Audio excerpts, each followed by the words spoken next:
What's up guys, welcome back to the PC Swaps channel. I do just want to quickly apologize for the audio.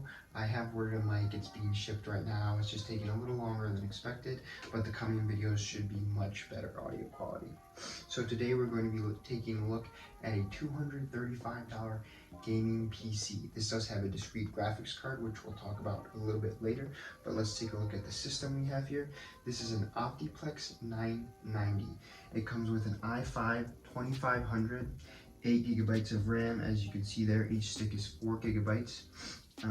It has the standard Dell motherboard. It has, standard parts for an Optiplex system. We got this for $85, which is pretty good value. It did not come with a hard drive.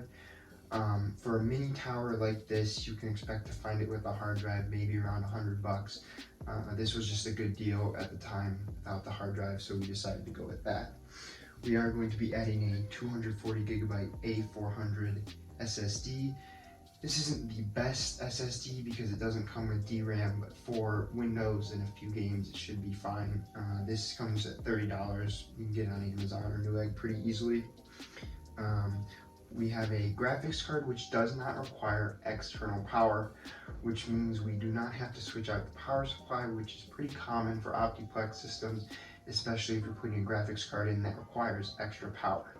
So before we take a look at this, I want you guys to put in the comments what your guess is for this graphics card.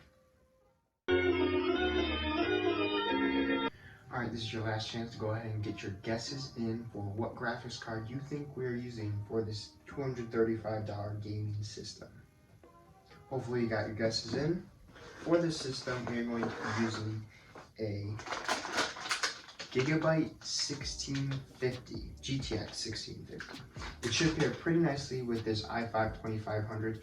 There may be a slight bottleneck on the GPU, but our reasoning is you can get a 1050 Ti for about the same price we got this, and a 1050 Ti or maybe a 1050 is pretty balanced as far as a 2500 goes. So we got this for $120. You can expect to find a 1050 Ti for maybe around $100. It just makes sense to get this for $120, and if you need to upgrade the system, say to something like a Ryzen 3 or Ryzen 5, it would pair nicely with this, and this does provide a little bit of extra performance compared to a 1050 Ti. So yeah, we're going to be doing a walkthrough of how to install this. It's really simple. Anyone can do it, especially if you don't know that much about computers. So we're going to go ahead and do that, and then we'll get into some benchmarks, show you what the system can do. Okay, so we're going to go ahead and put the graphics card in the computer. Again, it's really simple. So we're actually missing a bracket, but that doesn't really matter. If there was a top bracket, you would also need to take that one out. But I just need to take this second one out, because we're putting the graphics card in the top slot. So we just take that bracket out. There may also be a flap here, or I guess another kind of latch that you may have to undo. This one did not come with it. I mean, that's what you get when you buy Dell Optiplex office computers. You don't know if all the parts are going to be there, what exactly you're receiving, but I mean, that really won't affect much. So yeah, you might have to undo that. If not, you can just go ahead and insert the graphics card in.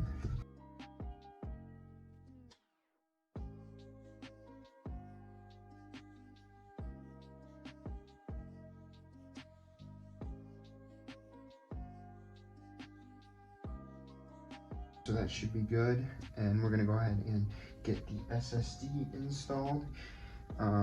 If it does come with a hard drive, you won't need any extra power stuff. You may need an extra SATA cable, or if you're not using the CD or DVD drive, you can probably just take that one.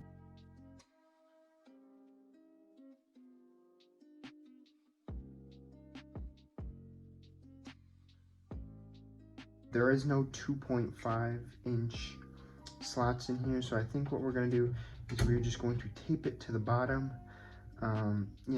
That's just how these Optiplex PCs come. Tape is not going to harm the SSD in any way. We just want to secure it down. So I'm going to go ahead and get some tape, and we'll do that.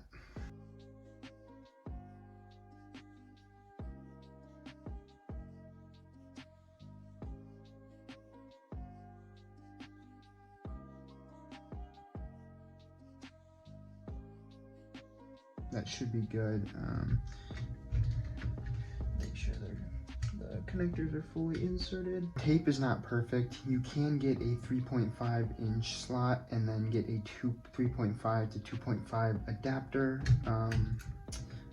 Again, we're going for price to performance here, so it wouldn't make sense to spend the extra money to get a hard drive slot.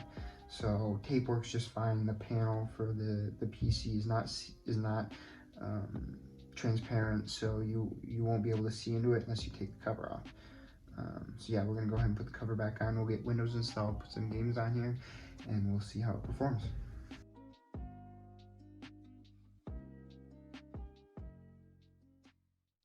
First off, we'll be taking a look at Minecraft.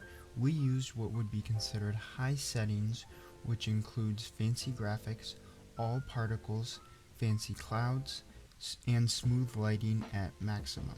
We averaged around 110 FPS, which made for really smooth gameplay.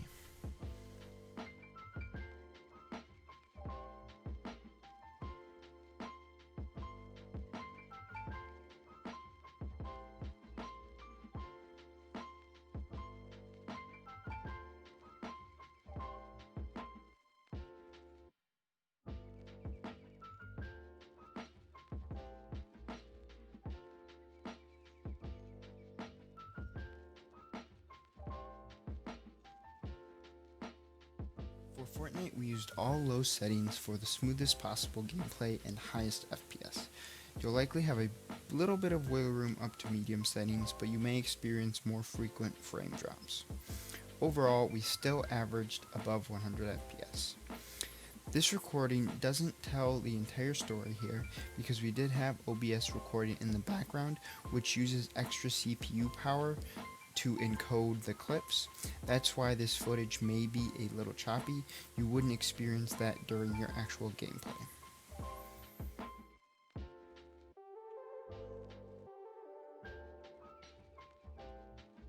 Lastly, we played Warzone, also at the lowest settings. Here we were averaging roughly 70 FPS and it was very playable. As you can see from our RAM usage, we are almost maxed out, so if you did end up upgrading to 16 gigabytes, you'll likely see slightly better performance.